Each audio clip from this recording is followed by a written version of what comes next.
بسم الله الرحمن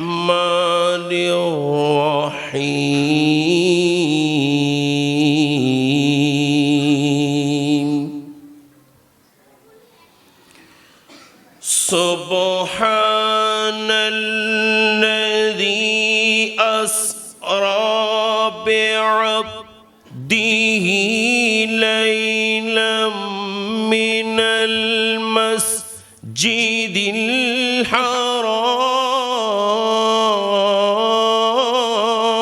الحرام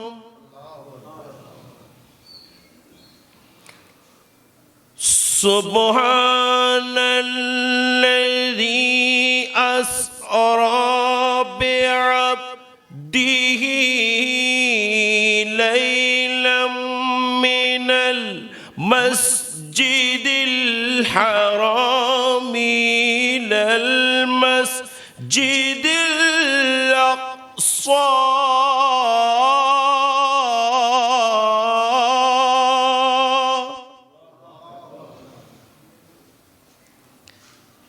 الذي باركنا حوله لنريه من آياتنا إنه هو السميع البصير صدق الله مولانا العظيم وصدق رسوله النبي الكريم مولاي صل وسلم وبارك عليه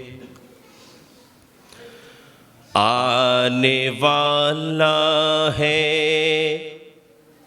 محبوب میرا آنے والا ہے محبوب میرا عرش کرسی فرشتوں سجاوو آنے والا ہے محبوب میرا عرش کرسی فرشتوں سجاوو سرد کر دو جہنم کی آتش سرد کر دو جہنم کی آتش اور جنت کو دلہا سجاوو ام ہانی کی گھر کملی والے سو رہے کہتے جبریل پہنچے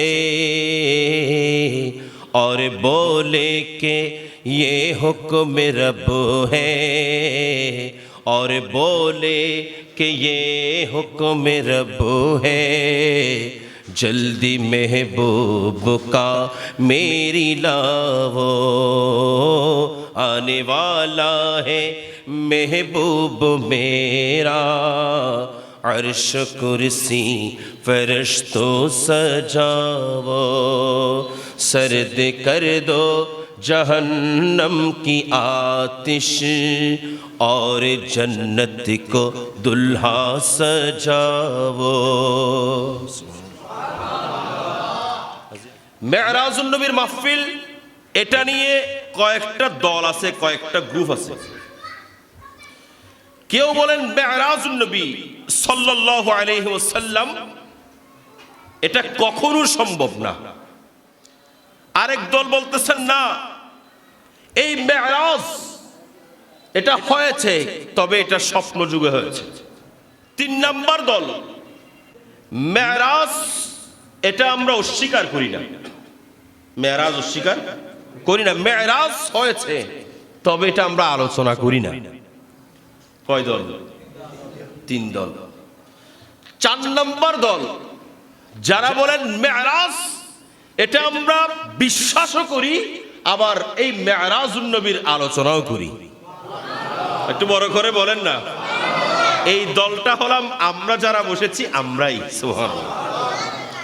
আমরা যারা মেরাজুন নবী সাল্লাল্লাহু আলাইহি ওয়াসাল্লাম কে মানি, আবার মেরাজুন নবীর আলোচনা করি, আমরা যারা মেরাজুন নবী সাল্লাল্লাহু আলাইহি ওয়াসাল্লাম উপলক্ষে আজকে সমবেত হয়ে গেলাম, আমরা হলাম সেই দলের মানুষ যেই দলের মধ্যে হযরত সাইয়্যিদনা আবু বকর সিদ্দিক আছেন।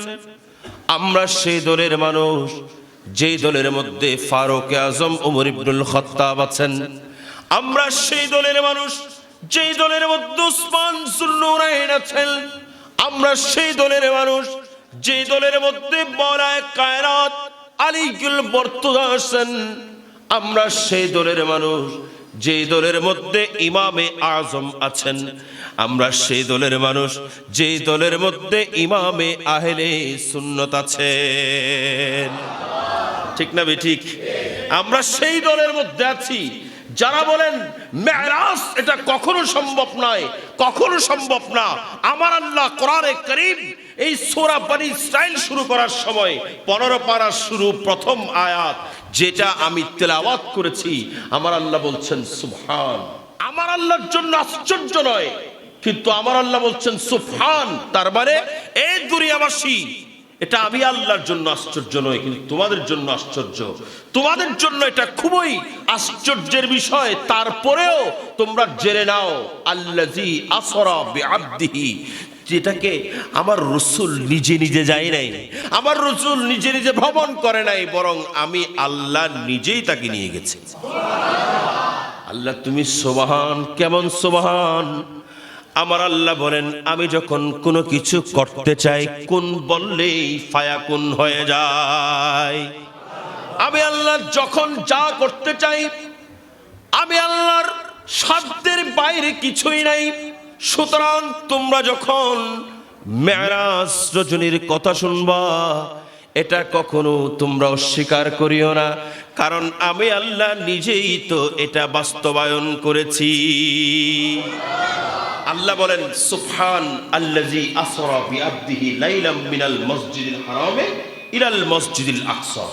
আল্লাহ বলছেন আমি আপনাকে মেরাজ করেছি। কোত্থেকে মেরাজ করেছি? আমি আপনাকে মসজিদে হারাম থেকে নিয়ে গিয়ে মসজিদে আকসায় নিয়ে গেছি। সুবহানাল্লাহ। এখন আমার আল্লাহ আমার রাসূলকে নিবেন, সুম্মা দানা ফাতাদাল্লা ফাকানা কাবা কাউসাইনি আও আদনা। আমার আল্লাহ তো আমার রাসূলকে উপরে নিতে নিতে নিতে নিতে যেখানে শেষ জায়গা, যেখানে লা মকান, লা মকান মানে হচ্ছে যেখানে কোনো জায়গাই নাই, সেই জায়গার মধ্যে নিয়ে যাবেন।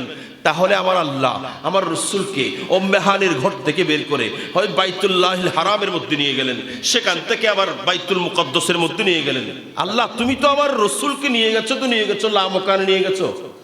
তখন আমার আল্লাহ বলবেন দুনিয়ার মধ্যে এমন কিছু মানুষ আসবেন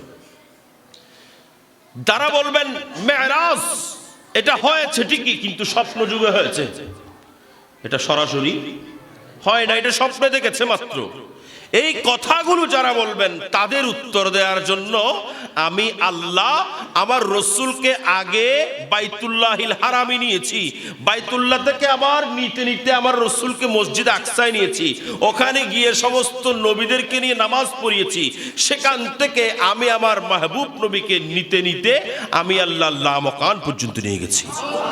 আমি যদি কোনো একজন ভাইকে বলি ভাই দুবাই শহর এত সুন্দর, দুবাই শহর এত সুন্দর, এটা ভাষায় প্রকাশ করা যাবে না।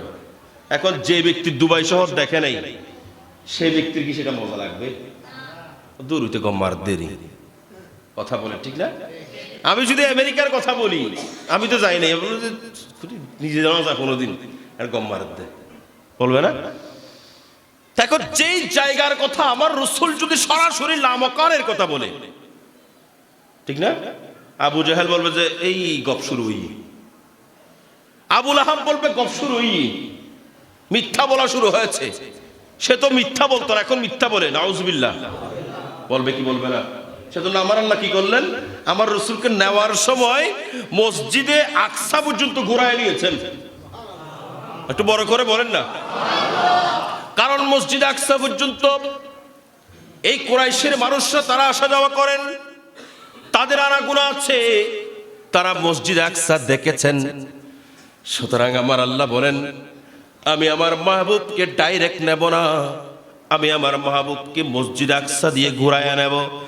যেভাবে করে আমি আল্লাহ এই মসজিদ আকসার মধ্যে যখন ঘুরাইয়া নেব, তাহলে আমি আমার মাহবুব নবীর এই মেরাজকে তাদের সামনে উপস্থাপন করতে পারবো।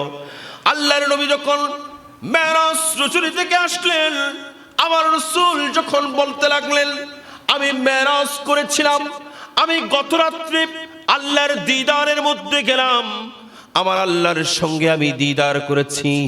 আমি সর্বপ্রথম উম্মে হানির ঘর থেকে বাইতুল্লাহ পর্যন্ত গেলাম, বাইতুল্লাহ থেকে বাইতুল মুকদ্দাসের মধ্যে গেলাম, সেখান থেকে আবার সফর শুরু করলাম। আমি রাসূল আস্তে আস্তে যেতে যেতে প্রথম আসমান তাই করলাম, দ্বিতীয় আসমান তাই করলাম, তৃতীয় আসমান তাই করলাম। এভাবে যেতে যেতে সপ্তম আকাশ নয়, বরং সিদরাতুল মুনতাহা পাড়ি দিয়ে আমি লামকান পর্যন্ত গিয়ে আল্লাহর দিদার করেছি। এই সমস্ত কথাগুলো যখন আমার রাসূল বর্ণনা করতে লাগলেন, আবু জেহেল, আবু লাহাব, তাদের গ্রুপ যেগুলো আছে, হ্যাঁ, আবু লাহাব, আবু জেহেলের গোষ্ঠী যারা আছেন, তারা বলেন, আমরা জান্নাত জাহান্নাম দেখি নাই, আমরা আসমান জমিন চিনি না, কিন্তু আমরা তো বাইতুল মুকদ্দাস দেখেছি।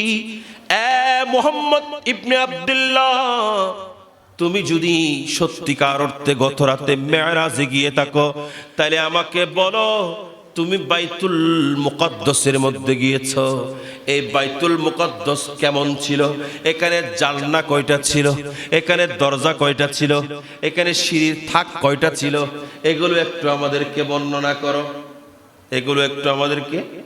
আচ্ছা, এখন আমাকে বলেন, আমি এখানে জুমা পড়াই প্রায় 5 বছর।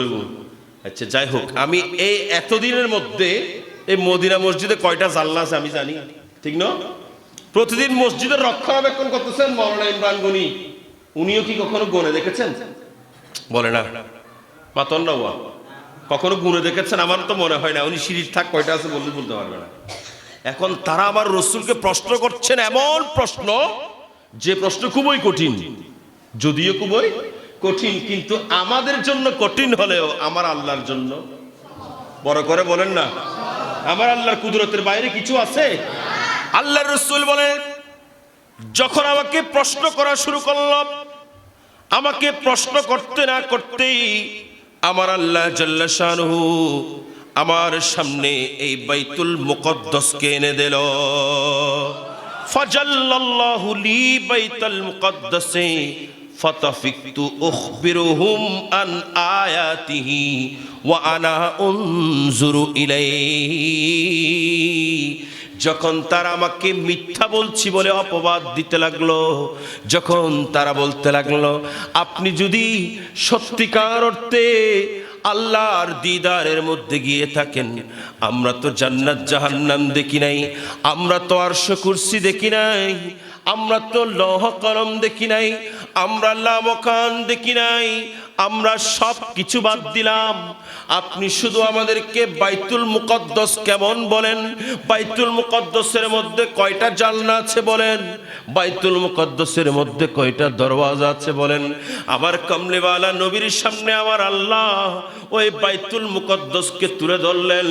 আমার রাসূল ওই বাইতুল মুকদ্দাস দেখে দেখে কয়টা জানলা আছে, কয়টা সিঁড়ির থাক আছে, ওই বাইতুল মুকদ্দাস দেখতে কেমন, সমস্ত কিছু তাদেরকে জানিয়ে দিলেন। সিদ্দিক আকবরকে গিয়ে বলতেছেন, ওগো আবু বকর, ও আবু বকর, তোমার নবী নাকি গত রাত্রে বাইতুল মুকদ্দাস গেছেন, সেখান থেকে পর্যন্ত ভ্রমণ করেছেন। আবু বকর সিদ্দিক একটা মিনিটের জন্য চিন্তা করলেন না, এ মক্কার কুরাইশরা, যদি আমার রাসূল বলে থাকেন আমার রাসূল গত রাত্রে একটি রাতের মধ্যে লামকান পর্যন্ত সফর করেছেন, আমার রাসূল বাইতুল মুকদ্দাস গিয়েছেন, সেখান থেকে জান্নাত জাহান্নাম দেখেছেন, সেখান থেকে লৌহ কলম দেখেছেন, আল্লাহর দিদার করেছেন, আমি আবু বকর সিদ্দিক সেটা মেনে নিলাম, আমি আবু বকর সিদ্দিক সেটার উপর তাসদীক করলাম, আমি আবু বকর সিদ্দিক চালিয়ে দিলাম, এই দুনিয়ার মানুষ জেনে রাখো, আমার রাসূলের জবানে যদি এই কথা বলে থাকে, আমি আবু বকর স্বীকৃতি দিলাম আমার রাসূল সত্য বলেছে। কুরাইশরা, আমি কখনো আল্লাহকে দেখি নাই, আমি কখনো জান্নাত দেখি নাই, কখনো জাহান্নাম দেখি নাই, এই আযাবের কথা এগুলো আমি শুনেছি মাত্র, কিন্তু সবগুলোর উপর বিশ্বাস করেছি, কিয়ামতের উপর বিশ্বাস করেছি, মাহশরের ময়দানের উপর বিশ্বাস করেছি। আমাদের নেকি বদি এগুলো আমলগুলো আমাদের এখানে লিখা হচ্ছেন, কেরামুন কাতিবিন এরা লিখতেছেন, সবগুলোর উপর বিশ্বাস করেছি। আমি কি কখনো দেখেছি? আমি কি কখনো দেখেছি? আমি দেখি নাই তো। আমি রাসূলের জবান থেকে শুনেছি, আমি সাক্ষ্য দিচ্ছি, আমি আবু বকর তোমাদেরকে সাক্ষ্য দিচ্ছি, আমি সেটা মেনে নিয়েছি। সেজন্য আবু বকর সিদ্দিক কি হয়েছেন? ইয়ানি উস আফদলুল খালকে বা'দার রাসূল सानी इसने हिजरत पहला ओ सलाम मुस्तफा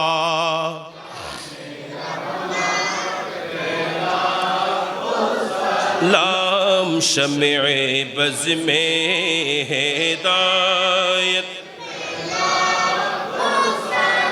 তাইলে ওই দল, যে দল বলতেছেন রাসূল মেরাজ করেছেন কিন্তু সশরীরে নয়, সশরীরে নয়, এই সমস্ত ব্যক্তিদের জবাব আল্লাহ শুরুতে দিয়ে দিয়েছেন। আমি সবগুলো আপনাদেরকে এগুলো আয়াতের তাফসীর করছি।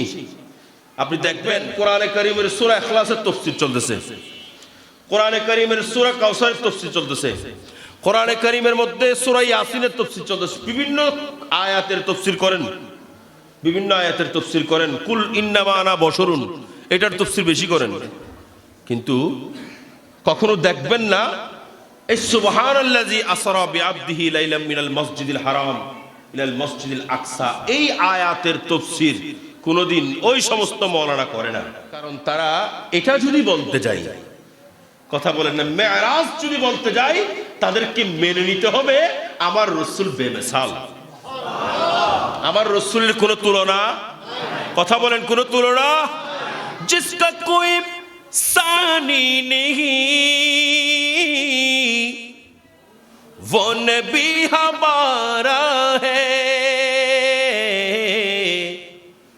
मुस्तफा के अज़मत का, मुस्तफा के अज़मत का हद है ना किनारा है, मुस्तफा के अज़मत का हद है ना किनारा है।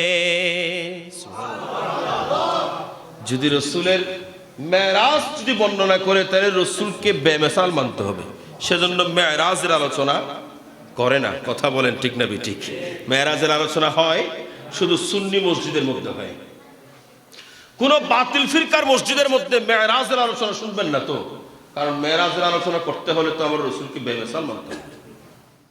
আমরা যখন মেরাজুন নবী সাল্লাল্লাহু আলাইহি ওয়াসাল্লামের এই রাত যখন আসে, তখন আর আমরা ঘুমাই না, আমরা সবাই বসে পড়ি আমার রাসূলের শান ও আজমতের বয়ান শোনার জন্য। আমার ভাইরা, আল্লাহ আমাদেরকে এমন এক রাসূল দান করেছেন, আপনারা শুনলে অবাক হবেন। যেদিন মেরাজ রাতে আমার রাসূলকে যখন হযরত জিবরিল আমিন নিতে আসলেন, সর্বপ্রথম উম্মে হানির ঘর থেকে নিয়ে আমার রাসূলকে বাইতুল্লাহিল হারামের মধ্যে, সেখানে জমজম কূপের পাশে নিয়ে গেলেন। জমজম কূপের পাশে নিয়ে আমার রাসূলের নূরানি সিনা মুবারক চাক করলেন, সিনা মুবারককে দুই ভাগ করলেন, সিনা মুবারক চাক করে সবকিছু বের করে এগুলোকে একটা সোনালী থালার মধ্যে নিয়ে এগুলোকে জমজমের পানি দিয়ে ধৌত করে এগুলোকে আবার আপন জায়গার মধ্যে রাখলেন। আমার ভাইয়েরা, জমজম কূপের পানি, যে পানির মধ্যে হযরত ইব্রাহিম খলিলুল্লাহ আলাইহিস সালাতু ওয়াস সালাম যখন আপন সন্তান ইসমাইল জবিহুল্লাহ এবং ওনার বিবি হাজরাকে রেখে এসেছিলেন। পানির পিপাসায় কাতর হয়ে যখন ইসমাইল আলাইহিস সালাম মুড়ি মেরেছিলেন, ওই মুড়ির আঘাতে একটা কূপ তৈরি হয়েছিলেন, যে কূপের নাম হলো জমজম কূপ। কিন্তু এই কূপের পানি আমাদেরকে যখন পান করি দাঁড়িয়ে পান করতে হয়, দাঁড়িয়ে পান করতে হয়। এখন প্রশ্ন হলো, হুজুর আমরা এগুলো দাঁড়িয়ে কেন পান করি?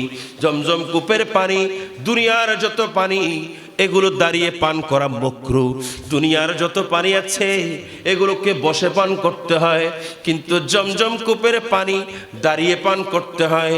এই জমজম কূপের পানি দিয়ে আমার কমলিওয়ালা নবীর নূরানি সিনায়ে মুবারক চাক করে সবকে সদর করে ভেতরে যা কিছু ছিল এগুলোকে বের করে এই জমজমের পানি দিয়ে ধৌত করা হয়েছিলেন, যার কারণে এই জমজমের পানি সারা কায়নাতের মানুষ আর বসে পান করতে পারে না। আমার রাসূলের তাজিমে এই জমজমের পানি দাঁড়িয়ে পান করতে হয়। আর বড় করে হল জিসমে আত্মার থেকে যে সমস্ত জিনিস বের করেছেন এগুলোকে ধৌত করেছেন জমজমের পানি দিয়ে। আল্লাহর রাসূলের সফকে সদর হলেন, আমার রাসূলের সিনা মুবারক চাক করলেন। যখন আমাদেরকে আমাদের বক্ষ অপারেশন করা হয় তখন আগে বেহুশ করতে হয়। কি করতে হয়? বেহুশ করতে হয়। বেহুশ করার পরে আমাদেরকে এগুলো চাক করার পরে আবার এগুলোকে সেলাই করতে হয়। এখান থেকে অনেক রক্ত বের হয়, সেজন্য আবার রক্তের যোগান দিতে হয়। কিন্তু আমার কমলিওয়ালা নবীর নূরানি সিনায়ে পাক যখন চাক করলেন, এই সিনাকে চাক করার সময় এখানে কোনো প্রকার সেলাই করা লাগে নাই, এখানে কোনো প্রকার ধারালো জিনিস দিয়ে কাটতে হয় নাই। এগুলোকে এমন ভাবে চাক করেছেন, আবার এমন ভাবে ফিটিং করেছেন, এক ফোঁটা রক্ত বের হয় নাই। আমার কমলিওয়ালা নবী ব্যথাও অনুভব করে নাই, আমার রাসূলের কষ্ট হয় নাই। এগুলো চাক করে আবার ঢুকিয়ে দিয়েছেন। কিন্তু জিবরিল আমিন বলেন, আমি যখন রাসূলের সিনা চাক করেছি, আমি রাসূলের সিনার ভিতরে চাক করার পরে আমি দেখতে পেলাম রাসূলের কলবের মধ্যে দুইটা চক্ষু আছে। এখানে দুইটা চক্ষু আছে। এই কলবের দুইটা চক্ষু দিয়ে আমার মতো আপনার মতো গুনাহগার বান্দারা, আমার মতো আপনার মতো অপরাধীরা যারা আজকে মেরাজুন নবীর এই রাতের মধ্যে কমলিওয়ালা নবীর স্মরণ করে আমার রাসূলকে সালামি আরজ করব, আমরা যারা এখানে বসে আমার রাসূলের প্রশংসায়, আমার রাসূলের তারিফের মধ্যে বসে আমাদের সময় ব্যয় করব, ওই কলবের চোখ দিয়ে আমাদেরকে দেখবেন আর আমাদের জন্য আল্লাহর দরবারে সুপারিশ করবে। রাসূলের কলবের মধ্যে যে চক্ষু জিবরিল আমিন দেখেছেন, এই চক্ষু দিয়ে কুল কায়নাতের মধ্যে কোন উম্মত কোথা থেকে বসে আমার রাসূলকে সালাম দিচ্ছেন, আমার রাসূলের স্মরণ করছেন, আমার রাসূলের আলোচনা করছেন, প্রত্যেকটা মানুষকে আমার রাসূল দেখতে পায়। যদি রাসূল একবার উম্মত বলে দেন, কাল মাহশরের ময়দানে আমাদের জন্য কোনো ভয় থাকবে? একবার উম্মত বলে দিলে হবে, আর কোনো ভয় থাকবে না। এই হাই, আমরা সবাই উম্মত, সবাই উম্মত, সবাই বলি রাসূল রাসূল রাসূল, কিন্তু রাসূল আমাকে উম্মত বলে গ্রহণ করলেই হয়। ঠিক না ঠিক? রাসূল আমাকে যদি একবার উম্মত বলে গ্রহণ করে বেড়া পার, আর কিছু লাগবে না, আর কিছুই লাগবে না। যেমন প্রধানমন্ত্রীর কাছে গেলেন, এটা আমার লোক, এটা আমার লোক বললে কাজ শেষ। আপনি যদি আল্লাহ এবং রাসূলের প্রিয় হয়ে যান, আপনার জন্য দুনিয়া এবং আখিরাতে কোনো ভয় থাকবে না। সেজন্য হযরতে সাইয়েদনা ইমামুল ইশক ওয়াল মুহাব্বত গাজিয়ে দ্বীন মিল্লাত ইমাম শেরে বাঙ্গালা আল কাদেরী রহমাতুল্লাহি আলাইহি উনি বলছেন, আমি তো রাসূলের প্রেমে নিজেকে ফানা করে দিয়েছি। কথা বলেন না, কার প্রেমে? রাসূলের প্রেমে। নবী নবী কইরা আমার বরণে যেন হয় গো দয়াল, নবী নবী কইরা আমার ওই কবরেতে পাইব শান্তি,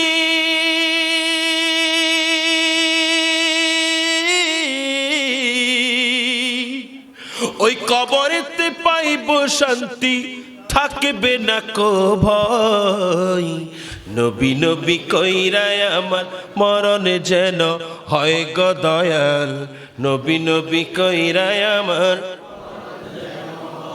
ওই নবী নামে আছে রে জাদু, যত জপি লাগে মধু,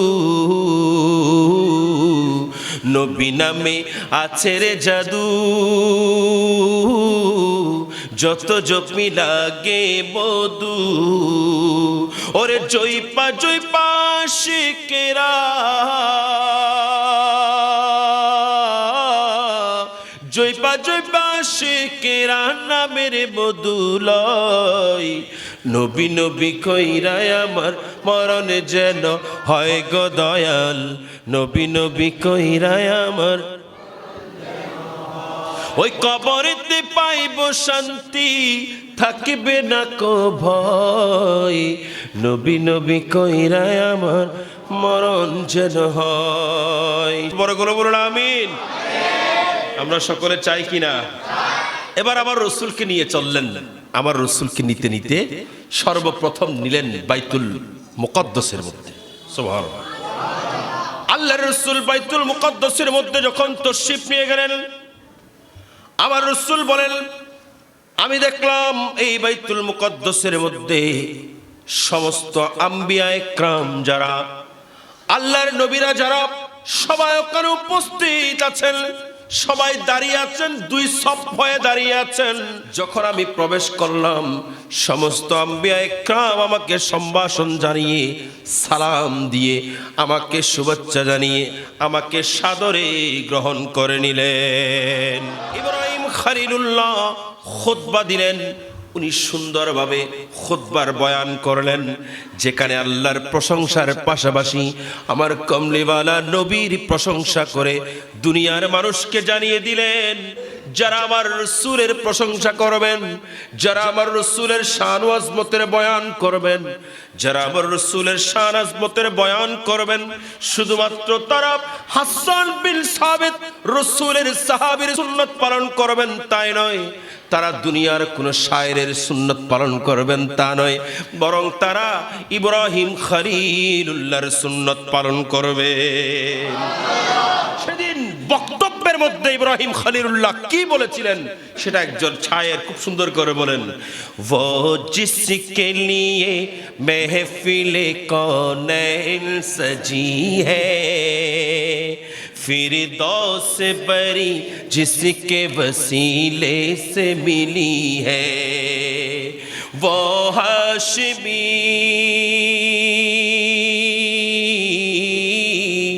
वो हाशिमी मक्की मदनीउल अरबी है, वो मेरा नबी मेरा नबी मेरा नबी है, वो मेरा नबी मेरा नबी है, वो मेरा नबी है, वो मेरा नबी है, वो मेरा नबी है, वो मेरा नबी है, वो मेरा नबी, वो मेरा नबी मेरा नबी। अहमद है मोहम्मद है वही ख़ातिमे रसूल है, मखदूम है महबूब है वो वाली कुल है। अहमद है मोहम्मद है वही ख़ातिमे रसूल है, मखदूम है महबूब है वो वाली कुल है। उस पर ही नजर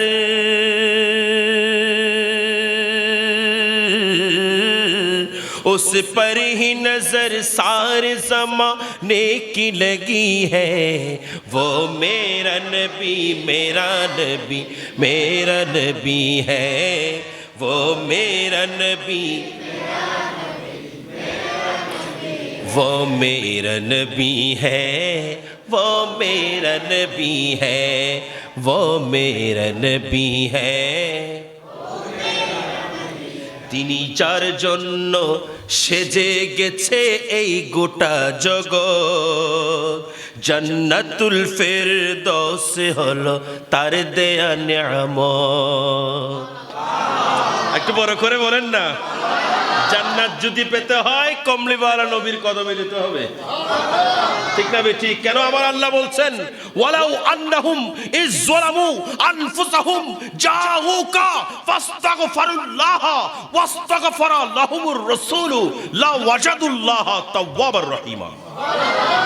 দুনিয়ার মধ্যে গুনাহ করেছেন, পাপ করেছেন, অপরাধ করেছেন, দুষ করেছেন, এদিক সেদিক দৌড়ায় কোনো লাভ নাই। আপনি আমার রাসূলের কদমে চলে যান, আর রাসূল যদি আপনার পক্ষ হয়ে আমার আল্লাহর দরবারে সুপারিশ করে, তাহলে নিশ্চয়ই আপনি আল্লাহকে আপনার তওবা কবুলকারী পাবেন। তাইলে ইব্রাহিম খলিলুল্লাহ বয়ান করে জানিয়ে দিয়েছেন এটা সেই নবী যার জন্য আল্লাহ কুল কায়নাত সাজিয়েছেন। আল্লাহ বলেন, জিবরিল আমার বাবুকে বাইতুল মুকদ্দাসের মধ্যে নিয়ে আম্বিয়া ইকরামের সামনে দাঁড় করিয়ে দাও। কেন কেন আম্বিয়া ইকরামের সামনে কেন রাসূলকে নেওয়া হলো?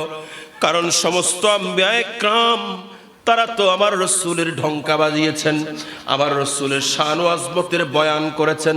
একের পর এক সবাই আমার রাসূলের শান ও আজমতের বয়ান করেছেন। আদম সফিহুল্লাহ থেকে ঈসা রূহুল্লাহ পর্যন্ত তখন তো আমার রাসূলকে আকৃতি দিয়ে আল্লাহ প্রেরণ করে নাই, সেজন্য তারা আমার রাসূলের নূরানিয়ত দেখেছেন, তারা আমার রাসূলের নূরানিয়ত দেখেছেন।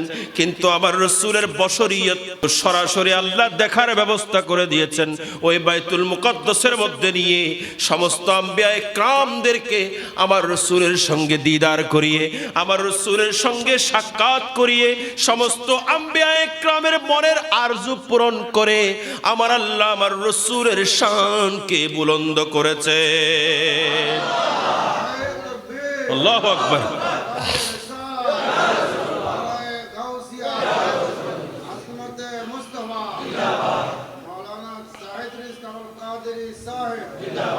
এখন এখানে বলেন একটা কথা আপনাদের খেদমতে। আচ্ছা, আমরা যখন এই মেরাজ শরীফের মাহফিল আয়োজন করেছে, এখানে আপনাদেরকে জুমার দিন এলান করা হয়েছে, ঠিক না? জুমার দিন আমরা বলে দিয়েছি যে আমরা আগামী সোমবারে এখানে মাহফিল করব। আপনারা একের মুখ থেকে প্রচার হয়েছে সেটা। কিন্তু সেদিন আমার রাসূল যে বাইতুল মুকদ্দাসে যাবেন সেটা নবীগণ জানলেন কিভাবে? তখন তো আর হোয়াটসঅ্যাপ ছিল না, তখন তো আর ফেসবুক ছিল না, তখন তো আর ইমো ছিল না, তখন তো আর ভাইবার ছিল না, তখন তো আর মোবাইল ফোন ছিল না। তখন প্রচার হলো তো হলো কেমনে? সমস্ত আম্বিয়া ইকরাম আপন আপন রওজায়ে পাক থেকে ওই বাইতুল মুকদ্দাসে গেলেন তো গেলেন কেমনে? যখন আপনি এটা চিন্তা করবেন তা তখন আপনার বুঝে আসবে যে আমার জ্ঞান, আমার ইলম, আমার জানা আর আম্বিয়া ইকরামের জানা এক। আমার জানা এগুলো হচ্ছে সামান্য, আমার জানা সামান্য, আর নবীগণের জানা এটার মধ্যে সামান্য নাই। নবীগণের জানার মধ্যে সামান্য নাই। নবীগণ আপনার সামনে বসে থাকবেন ঠিকই, ইনারা পৃথিবীর পূর্ব প্রান্তে কি হচ্ছেন, পশ্চিম প্রান্তে কি হচ্ছেন, নয় কুল কায়নাতের মধ্যে কোথায় কি হচ্ছেন, তারা এখান থেকে বসে জানতে পারবেন। ক্ষমতা দিয়েছেন কে? বড় করে বলুন কে? আল্লাহ যখন ক্ষমতা দিয়েছেন, তাইলে এখানে আর চিন্তা করার কোনো সুযোগ, এখানে ব্রেন খাটানোর কোনো সুযোগ, আপনার ব্রেন কাজ করবে না যখন আপনি এগুলো ভাববেন। যেমন আমাদের এই সাধারণ ব্রেন, আপনি যদি চিন্তা করেন এই ছোট্ট একটা মোবাইল, এটার ভিতরে এত কিছু, এটার ভিতরে আমি আমার পরিবারকে দেখতেছি ভিডিও কল দিয়ে, এটার ভিতরে আমি কথা বলতেছি, এটার ভিতরে সারা দুনিয়ার সব নিউজ দেখতেছি, এটার মাধ্যমে কথা বলতেছি, এটার মাধ্যমে কত কিছু করতেছি, এটার মাধ্যমে সারা বাংলাদেশে নয় সারা পৃথিবীর মধ্যে কোথায় কি হচ্ছে না হচ্ছে সবগুলো খবর এখানে আমরা দেখতে পাচ্ছি। যদি একজন সাধারণ বৈজ্ঞানিকের জ্ঞান দিয়ে একটা ছোট মেমোরি কার্ডের মধ্যে আপনার সবকিছু আনতে পারেন, একটা ছোট্ট মোবাইলের মধ্যে সারা পৃথিবীকে হাতের মুঠোয় আনতে পারেন, তাহলে আম্বিয়া ইকরাম কি পারে না? কথা বলেন, পারে কি পারে না? কারণ বৈজ্ঞানিক যারা, তারা তো দুনিয়াবী মানুষ, তারা তো সাধারণ মানুষ, তারা তো আমার মতো মানুষ। আম্বিয়া ইকরাম যারা, তাদেরকে মনোনীত করেছেন আমার আল্লাহ নিজেই। কথা বলেন ঠিক না ঠিক? যারা বলেন নবী ওলি তাদের ইলমে গায়েব নাই, আমি বলবো ভাই তাদের কাছে যদি ইলমে গায়েব না থাকে তাহলে কি আপনার কাছে আছে?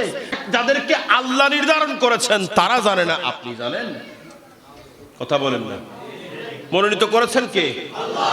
এগুলো সাধারণ বিবেকও বলবে, সাধারণ মানুষের বিবেকও বলবেন। সাধারণ মানুষের বিবেক যদি চিন্তা করে তাহলে বের হয়ে আসবে যেখানে নবী রাসূলকে এগুলো জানিয়েছেন আমার আল্লাহ। ওয়া আল্লামাকা ইয়া রাসূলুল্লাহ, আপনাকে আমি জানিয়েছি মালাম তাকুন তাআলাম, যা আপনি জানতেন না সবকিছু জানিয়েছি। ইয়া রাসূলুল্লাহ, আপনার শিক্ষক আমি আল্লাহ, আপনাকে শিক্ষা দিয়েছি আমি আল্লাহ, আপনাকে জানিয়ে দিয়েছি আমি আল্লাহ। যেখানে আল্লাহ জানিয়ে দেন, স্বাভাবিকভাবে একজন শিক্ষক যদি আপনাকে জানায় কত জানাবেন? যতটুকু তার জ্ঞানের মধ্যে আছেন। কথা বলেন ঠিক না? একজন টিচার যিনি ম্যাথমেটিক্স পড়ায়, উনি ম্যাথমেটিক্স সম্পর্কে জানবেন, ম্যাথ সম্পর্কে আপনাকে শিক্ষা দিতে পারবেন। যে শিক্ষক শুধু ফিজিক্স পড়ায়, এই শিক্ষক শুধু ফিজিক্সের জ্ঞান রাখেন। যেই শিক্ষকের কাছে বাংলার জ্ঞান আছেন তিনি বাংলা পড়াতে পারবেন। যার কাছে যা কিছু আছে সেগুলোই শুধুমাত্র আপনাকে জানাতে পারবেন। কিন্তু আমার আল্লাহ যিনি কুল কায়নাত সৃজন করেছেন, আমার আল্লাহর জ্ঞানের যেমন কোনো পরিধি নাই, আমার আল্লাহর জ্ঞানের যেমন শেষ নাই। আমার আল্লাহ যখন শিক্ষা দিয়েছেন সেই শিক্ষারও শেষ নাই। আমার আল্লাহ যেমন অনন্য, আমার আল্লাহর যেমন কোনো মেসাল নাই। আমার আল্লাহ যাকে জানিয়েছেন তার কোনো মেসাল নাই। আমার আল্লাহ যাদেরকে শিক্ষা দিয়েছেন এগুলো নবী রাসূল, এদের কোনো মেসাল। কথা বলেন মেসাল। তাহলে আমাদের দুনিয়াবী শিক্ষক হলে সাধারণভাবে বুঝাবে, স্বাভাবিক জিনিস বুঝাবে, কিন্তু যখন আল্লাহ শিক্ষা দিবেন তাহলে কেমন শিক্ষা দিবেন? শিক্ষার কোনো পরিধি আছে? কথা বলেন না, পরিধি আছে? সারা দুনিয়ার সবকিছু আমার আল্লাহ এক নিমিষে শিক্ষা দিতে পারবে, ঠিক না ঠিক? ওর ক্ষমতা আল্লাহর হাতে, ঠিক না ঠিক? আল্লাহর হাতে যখন ক্ষমতা, আপনি রাসূলদেরকে নবীদেরকে এনাদের কাছে এলম নাই কিভাবে বললেন? নাউজুবিল্লাহ বলবেন না? তাদের কাছে দেওয়ালের বাইরে কি আছেন সে খবর নাই। নাউজুবিল্লাহ কি বলতেছেন? দেওয়ালের পিছনে কি আছে তাদের কাছে সেই খবর নাই। আমার ভাইরা, বুখারী শরীফের হাদিস, আমার রাসূল বলতে লাগলেন, আমার রাসূলের একজন সাহাবী উনি নামাজ পড়া শেষ করেছেন, শেষ করে আমার রাসূলের সঙ্গে দেখা করেছেন। আমার রাসূল বলে, তুমি গিয়ে আবার নামাজ পড়ো, তুমি গিয়ে আবার নামাজ পড়ো। সাহাবী গেলেন, আবার নামাজ পড়লেন, আসলেন। আসার পরে আমার রাসূল বলে, নামাজ পড়েছো? ইয়া রাসূলুল্লাহ পড়েছি। আবার পড়ে আসো। আবার পাঠিয়েছেন, আবার পড়েছেন। এভাবে তিনবার পাঠিয়েছেন। তিনবার পাঠানোর পরে আমার রাসূল বলতেছেন, ইন্নী লা আরা খুশুওয়াকুম, ইন্নী লা আরা খুশুওয়াকুম ওয়া খুদুওয়াকুম, আমি তোমার অন্তরের খুশু যেটা আছে সেটাও দেখতে পাই। তোমার অন্তরের মধ্যে আল্লাহর ভয় কতটুকু আছে সেটা দেখতে পাই। তোমার অন্তরের মধ্যে আল্লাহর প্রতি প্রেম কতটুকু আছে, ভালোবাসা কতটুকু আছে, এতাত কতটুকু আছে, সবকিছু আমি রাসূল দেখতে পাই। আর বড় করে বলেন। আচ্ছা দেখি বলেন তো, অন্তরের ভেতরে কি চলতেছে এটা যদি রাসূল দেখে, সামনে দেওয়ালের পিছনে কি আছে সেটা দেখে না? আমি বলবো তারা হাদিসটা পড়েছেন ঠিকই, কিন্তু এটাকে ঢেকে রেখেছেন, ঠিক না ঠিক? আমরা যখন রুকু করেছি, উনি সামনে পেছনে কে কি করতেছেন, প্রথম কাতারের ওনার পিছনে যদি কেউ আশেপাশে তাকে একটু উকি দিয়ে দেখলেও দেখতে পারে, কিন্তু পিছনে যারা আছেন তাদেরকে দেখবেন কেমনি? কথা বলেন না। পিছনে তো অনেক মানুষ না, পিছনের কাতারে যিনি আছেন ওনাকে দেখতে পারবেন? তাহলে উনি কেমনে বলবেন আমি তোমাকে দেখি? কিন্তু আমার রাসূল কি বলছেন, ইন্নী লা আরা রুকুআকুম ওয়া সুজুদাকুম, তুমি যখন সিজদা দিয়েছো আমি রাসূল তোমার সিজদা দেখি, তুমি যখন রুকু করেছো আমি রাসূল তোমার রুকু দেখি। আমার ভাইরা এবার বলেন, যে রাসূল আপনার রুকু দেখে, যে রাসূল আপনার সিজদা দেখে, যে রাসূল আপনার খুশু দেখে, যে রাসূল আপনার খুদু দেখে, তাহলে এই রাসূলের জ্ঞানের প্রশস্ততা কি? এখন কোন মানুষ যদি বলে রাসূল এটা দেওয়ালের পিছনের খবর জানে না, তাহলে আমি বলবো আপনি একটু মেরাজের আলোচনা শুনেন, আপনার বুঝে আসবে আমার রাসূল কত কিছু জানে না, ঠিক না বেঠিক? শুধু আমার রসুল নয়, সমস্ত নবীগণ জানেন আমার রসুল তো উপরে। আমার রসুল, কথা বলেন না, খালক সে আউলিয়া, আউলিয়া সে রসুল और रसूलू से आला हमारा नबी सबसे आला हो वाला, सबसे बाला हो वाला। अंबिया से करो अर्ज़ क्यों मालिको, क्या नबी है तुम्हारा हमारा नबी सबसे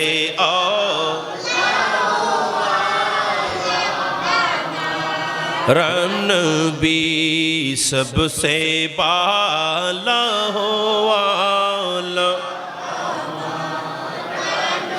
गम से दो कोई सा मुश्तदी जी के है, बेकसू का सहारा हमारा नबी सबसे आला वाला, सबसे बाला वाला।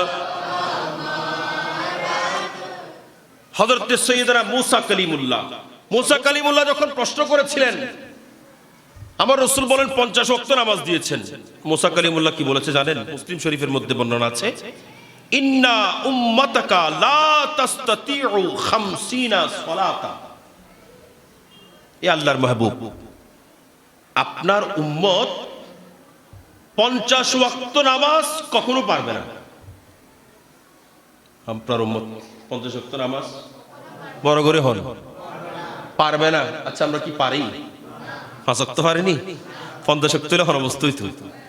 এখানে আমি দুইটা কথা বলি। সর্বপ্রথম আল্লাহর রাসূলকে মুসা কালিমুল্লাহ বলেন আপনার উম্মত 50 ওয়াক্ত পারবে না। সর্বপ্রথম দেখুন মুসা কালিমুল্লাহর জ্ঞানের প্রশস্ততা। আমরা তখনও দুনিয়ার মধ্যে আসি নাই, আমরা মায়ের পেটে তো দূরের কথা, জমিনের পেটেও আসি নাই, ঠিক না বেঠিক? মুসা কালিমুল্লাহ আমরা এত বছর পরে সে পারবো না সেটা আগেই বলে দিয়েছেন। তার মানে হলো মুসা কালিমুল্লাহ জানেন আমরা যারা উম্মতে মুহাম্মদী আমরা 5 ওয়াক্ত পারবো না। সেজন্য ইনি যত কমাইতে কমাইতে কমাইতে কমাইতে 5 ওয়াক্তের মধ্যে আসলেন। আমার রাসূলকে বলেন আপনার উম্মত 5 ওয়াক্ত পারবে না, এটা গিয়ে কমায় আনেন। সুবহানাল্লাহ, একটু বড় করে বলেন না। তাহলে এবার বলেন মুসা কালিমুল্লাহর ইলমে গায়েব কেমন ছিল? কারণ মুসা কালিমুল্লাহর ইলমে গায়েবের যদি এই অবস্থা, মুসা কালিমুল্লাহর জ্ঞান যদি এরকম হয়, তাহলে আমার রাসূলের জ্ঞান কেন? এই দিঘি তো অনেক মাছ, আপনি এগুলো দেখে অবাক হয়ে গেছেন। এখন কেউ যদি আপনাকে নিয়ে এখান থেকে হালদা নদীতে নিয়ে যায়, আপনি বলবেন হুজুর হালদা নদী যে মাছ, ঠিক না ঠিক? কিন্তু হালদা নদী থেকে কেউ যদি আপনাকে বঙ্গোপসাগরে নিয়ে যায়, আপনি কি বলবেন? হুজুর এটা তো মাছর গণনা দূর হতা, মাছই নাই, ধারণা করেন না পারেন, ঠিক না ঠিক?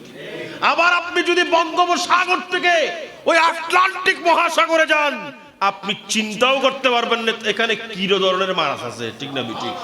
আপনি মাছ দেখেছেন এখানে 2 কেজি 5 কেজি, আটলান্টিক মহাসাগরে মাছ আছে এগুলো কয়েক হাজার টন। তাহলে আপনি শুধুমাত্র একটা পুকুর দেখে আপনি যদি বলেন এখানে অনেক মাছ, তাহলে আপনি চিন্তা করতে হবে আটলান্টিক মহাসাগরের কি অবস্থা। আপনি যখন আপনার সাহিত্যের কথা বলেন, তাদের জন্য যখন প্রশংসা করতে শুরু করেন, তাদের নামের পিছনে আল্লামা মাওলানা সাহেবের টাইটেল দিতে দিতে দিতে দিতে কয়েক লাইন টাইটেল দিয়েছেন, শুধু আপনার শাইখের টাইটেল দিয়েছেন।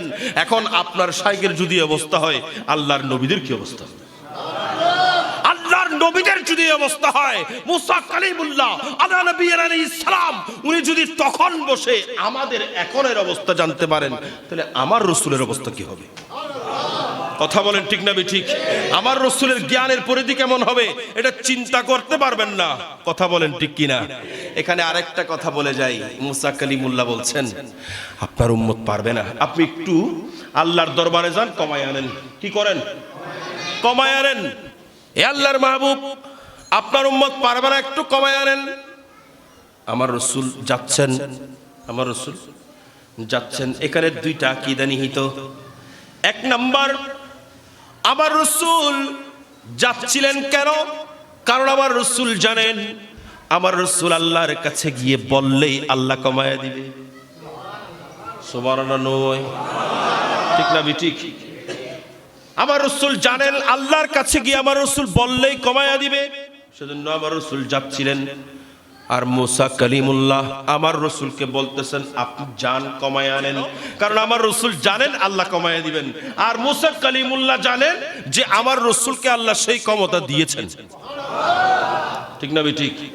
কুল আলমু মা ফি কিসিয়া और सफेद का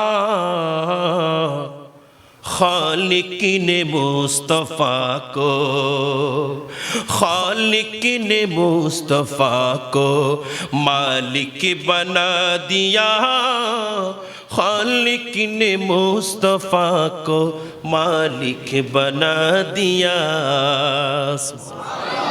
আমার রসুল গিয়েছেন, একবার গেলেন, দুইবার গেলেন, তিনবার গেলেন, চারবার গেলেন, এভাবে 9 বার গেলেন। 45 ওয়াক্ত কমায় দিয়েছেন। 45 ওয়াক্ত কমায় নিয়ে আমার রসুল 5 ওয়াক্ত নিয়ে আসতেছেন।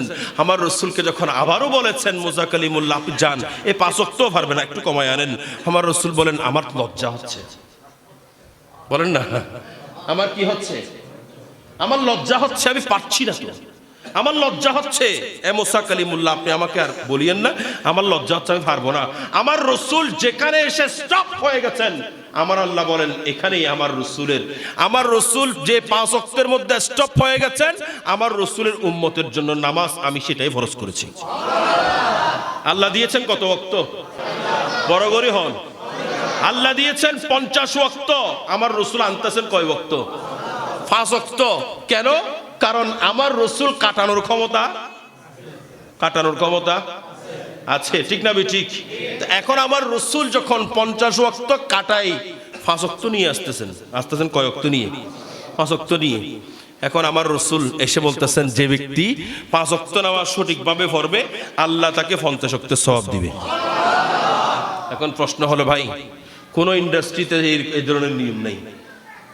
5 ঘন্টা কাজ করবেন 50 ঘন্টার বেতন, কোথাও আছে? তো আমার রসুলের উম্মত পাইলো কেমনে? পাইলো কেমনে? আল্লাহ দুনিয়ার নিয়মের বহির্ভূত। 5 ঘন্টা কাজ করবে 50 ঘন্টার বেতন দেওয়া হবে, এই নিয়মের বহির্ভূত কাজ আপনি কেন দিলেন? আমার আল্লাহ বলেন আমি তো আমার মাহবুব নবীকে দিদারের জন্য এনেছিলাম। আমি আমার মাহবুব নবীর উম্মতের জন্য তোহফা দিয়েছিলাম নামাজ। আমার মাহবুব নবী যখন যাচ্ছিলেন 5 ওয়াক্ত কমাতে কমাতে 45 ওয়াক্ত কমায় 5 ওয়াক্ত নিয়ে গেছেন। আমি আল্লাহ আমার রসুল যেখানে স্টপ হয়ে গেছেন 5 ওয়াক্ত, সেটাই আমার রসুলের উম্মতের জন্য শিলমোহর মেরে ফরজ বানিয়ে দিয়েছি। আমার কমলিওয়ালা নবী 5 ওয়াক্ত নিয়ে যাচ্ছিলেন, কিন্তু আমার রসুল তো বলে নাই আয় আল্লাহ আপনি তো 45 ওয়াক্ত কমাইয়ে দিয়েছেন, 45 ওয়াক্তের সওয়াবও কমাইয়ে দেন।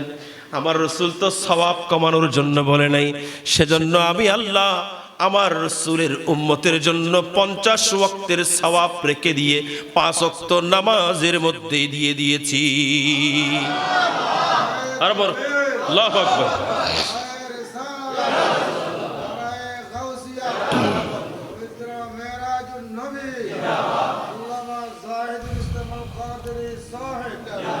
এখন যিনি দিচ্ছেন নামাজ ইনি কে? ইনি আহকামুল হাকিমিন, আহকামুল হাকিমিন নামাজ দিচ্ছেন। আর আমার রসুল বলতেছেন যে আল্লাহ কার কমাই দেন। আল্লাহ বলতেছেন কমাই দিলাম কেন? কারণ আমার আল্লাহ বলেন ইয়া রাসূলুল্লাহ আমি তো এই নামাজ দিয়েছি আপনি রসুলকে খুশি করার জন্য। আমাদের ভাইয়েরা, আমাদের বন্ধুরা, আমাদের বাবারা যখন বিদেশ থেকে আসে তখন সবাই এসে উপস্থিত হয়ে বলেন, ছোটরা বলেন আমাদের চকলেট কই। আমার ভাইয়েরা ওই প্রবাসী যেমন লাগেজ নিয়ে এসেছেন, আপনারা দাঁড়িয়ে আছেন, কেউ চকলেটের জন্য, কেউ ওয়ান ম্যান শুয়ের জন্য, কেউ মোবাইল ফোনের জন্য, কেউ কাপড়ের জন্য, কেউ জুতার জন্য, কেউ স্যান্ডেলের জন্য, কেউ টাকার জন্য, কেউ স্বর্ণ অলংকারের জন্য। ঠিক তেমনি আমার রাসূল যখন বলবেন, এ আমার উম্মত, আমি তো মেরাজ করে আসলাম, আল্লাহর দিদার করে আসলাম, আমি আল্লাহর সঙ্গে দিদার করেছি, আল্লাহ আমার সঙ্গে ৭০,০০০ কথা বলেছেন, আমি আল্লাহর সঙ্গে অনেক কথা বলেছি। তখন আমার উম্মত চাইবেন, ইয়া রাসূলুল্লাহ কি এনেছেন, আমাদের জন্য কি এনেছেন, আপনার লাগেজ খুলুন, আমাদেরকে কিছু বন্টন করুন। তখন আমি রাসূল কি দেব?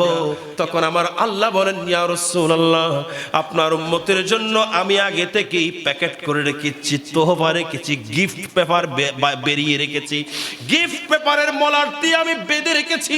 আপনার উম্মতের জন্য আমি নামাজ দিব, এই নামাজ যখন আপনার উম্মত পড়বে, আপনার উম্মতের জন্য আমি আল্লাহর সঙ্গে দিদার কঠিন হবে না, আপনার উম্মত নামাজ পড়বে আর আমি আল্লাহর সঙ্গে দিদার করবে। আসসালাতু, আল্লাহু আকবার।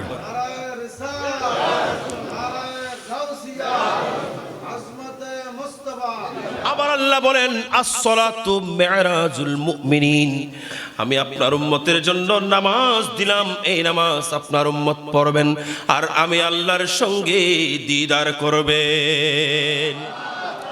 কিন্তু আমার কমলিওয়ালা নবী আল্লাহর তরফ থেকে ওই নামাজ নিয়ে আসছেন, আমার আল্লাহ বলেন সওয়াব কমায়া দিই নাই। কেন কেন কেন সওয়াব কমায় না? এই জন্য, কারণ হলো আমার মাহবুব নবী খুশি হবেন। আমার মাহবুব নবী তো কমাইতে বলে নাই সওয়াব, নামাজ কমাইতে বলেছেন, নামাজ কমাই দিয়েছি, সওয়াব কমাইতে বলে নাই, সওয়াব পূর্ণ করে দিয়েছি। সেজন্য রাসূলকে কি বলি আমরা? মুখতারে, সবাই বলেন না, মুখতারে जहां पानी अता कर दे, भरी जन्नत हिबा कर दे, जहां पानी अता कर दे, भरी जन्नत हिबा कर दे, नबी मुख्तार कुल है, जिसको जो चाहे अता कर दे, नबी मुख्तार कुल है, जिसको जो चाहे अता कर दे। जहाँ में उड़ के चलती है वो दम में क्या से क्या कर दे, ज़मीं को आसमां कर दे, सुरैया को सरा कर दे, ज़मीं को आसमां कर दे, सुरैया को सरा कर दे, नबी मुख्तार कुल है, जिसको जो चाहे अता कर दे। सुभान अल्लाह।